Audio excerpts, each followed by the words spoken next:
This is certainly giving the states a part of what they asked for. Now, I want to be careful because this is a very detailed settlement agreement, and I haven't read in depth exactly what the company's admitting to or not. And I suspect it's still not admitting fault in any sort of formal way, but in an informal way, you're absolutely right. This is actual changes to how the service operates for teens and it risks, at least at the edges, discouraging them from using it quite as often. And so we're talking about 2 hour time limits on usage, and other related terms, mandating that they take breaks from time to time in sort of an effective way. It was discussed in trial. Hey, no one actually uses that feature, and most kids just ignore it. This is kind of making those things work a little more aggressively and more effectively. And in theory, down the road, that could have an impact on how many eyeballs are seeing ads on the service. I mean, some of these behavioral remedies are major in my mind. 2 hour daily limit, as you mentioned, nighttime lockout, school hours, push notifications will be disabled, most of them, mandatory breaks, age checks.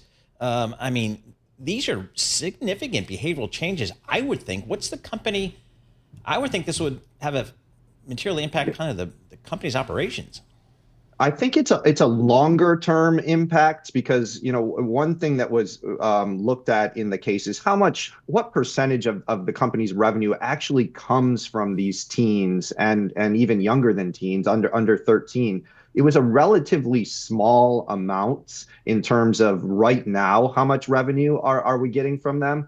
Where this starts to impact is longer term, because those young users become your adults that are hooked on the service, and these changes, risk denting that. If when you're 17, you're not using your social media as much, you're probably not using it as much when you're 17 to 35.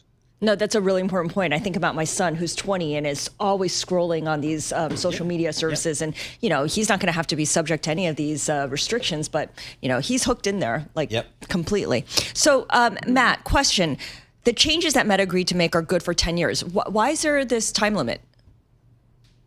Yeah, I think this was a negotiated settlement, and there's a lot of details in this agreement that we need to work through. I think some of these conditions are contingent upon other industry players also adopting them.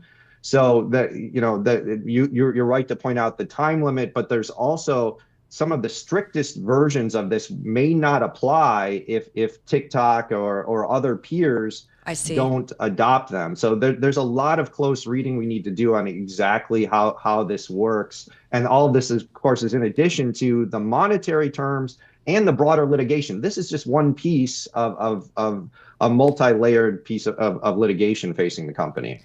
I find it interesting that we had heard that Mark Zuckerberg was going to be testifying. Lawyers had said that they would call him to testify. So I'm guessing that this settlement means Mark Zuckerberg would not need to testify?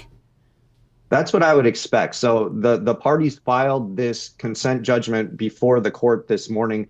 I don't expect her to, stand in the way of them reaching into this agreement. So that trial that's been going on in Oakland should end with this development.